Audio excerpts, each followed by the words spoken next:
Bal sa puso ni Sarah, ngunit malayo sa kanilang mga karakter ang kanilang samahan sa tunay na buhay. Sina Enchong D at Enrique Hill, itinuturing na malapit na kaibigan ang isa't isa. Ang certified totoong kwento ng kanilang pagkakaibigan dito sa SIR. Kapwa aminadong hindi gaano nag-uusap noon sina Enrique at Enchong. Tingin nila malayo at magkaiba ang ugali ng isa't isa. Okay, you guys work together sa Shoutout, tama? Yes, yung una. Oh, yun yung una. Ano yung impression niyo sa isa't isa?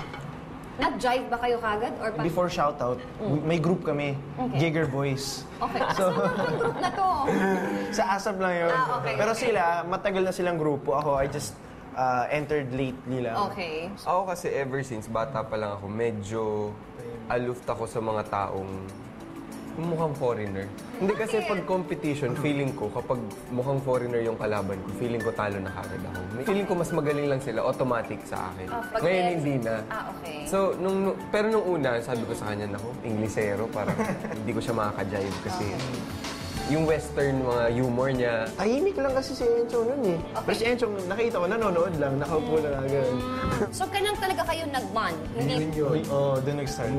Yung movie. Ang kagandahan kasi doon, lahat ng nasa set, mga halos, mga bata. Okay. So, even our directors, sobrang lahat may humor talaga. Parang ano, we're the same line. Lahat Okay. kami, lahat ng pag-iisip, na same humor. Diba, habang naghahantay kayo ng setup, doon na naglalabasan yung mga kwento. Correct. Yung mga kwento na sabi ko, ay, ano na to, kaibigan na to. Kasi may mga kwento na siya mga bagay na alam mong pinagkakatiwalaan kayo. Pag-uusapan din nyo din ba ang girls? Yun na nga yun.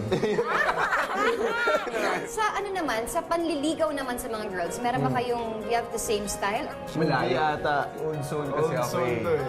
Medyo effort sa akin magpunta ng club, effort sa akin mag-stay up late. Gusto ko yung ganito, conversation, Oo, parang nakakausap at tsaa, nakikilala. kape.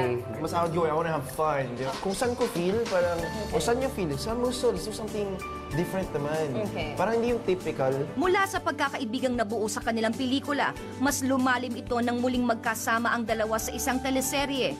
Ang muling buksan ng puso. Sa simula, naging kontrobersyal ang seryeng ito dahil sa muling pagsasama naman ni Enchong at Julia Montes. Matatandaang wala namang direktang kumpirmasyon ang di umano'y relasyon ng dalawa. Napabalita last year ang paghihiwalay umano nila. Ang sabi mo rin na before kayo mag-start nitong serye ninyo, na parang ang gusto mo rin sana, yung relationship mo with Julia, kung ano yung dati gusto mong ibalik. Nabalik ba? Yung closeness, yeah. Kasi umabot na ako sa point na pwede ko na siya ulit biruin, Okay. pwede ko na siyang ganunin. Kasi alam ko, okay na ako. Okay na kami. Isa yun sa mga bagay na pinakamaganda na dinala nitong show na to. Especially sa amin dalawa ni Julia. Kasi nawala na lahat. Kinalimutan na namin yung bad times. I know kapag tumanda kami, we'll be there for each other. Let's say, kunyari, in the future, manligaw ikaw kay Julia, okay lang sa'yo? Ako, okay naman daw kay Enchong. By the time, I'll be just a friend. So wala naman ako. Ay, huwag naman. Ikaw ba, meron kang plans of pursuing? Start pa lang ng show, sinasabi naman niya. Para kasi nafe-feel niya na baka ma-feel ko na medyo ilang. Yeah. So, he would break the ice. Sabi, oy, mga pala, if ever, ganyan. Parang bot. Sabi niya, di ba? Gawagano siya lagi. So, parang, Okay. basta sa kanya boto ako, sakit. Gumagano rin siya. So, parang, oy, salamat. Oh. Pero yung plans, parang ano. Dahil nga patuloy ang paglilingki na Enrique at Julia, tila isa na rin to sa senyales na tuluyan ng natuldukan ng anumang naging ugnayan in the past na Enchong at Julia. Kayo yung magka-date ni Julia sa Star Sa Magic? yeah, last minute, tinanong ko ulit, pwede ba? Sabi, sige, oo naman, sige. Then that night, sabi, oh shucks, rush na, sabi ko. So, pabili ako ng malit na bracelet lang.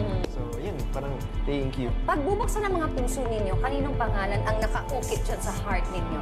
To be honest and to be frank, ako si Julia talaga. Because etong show na to, not only this show, pero isa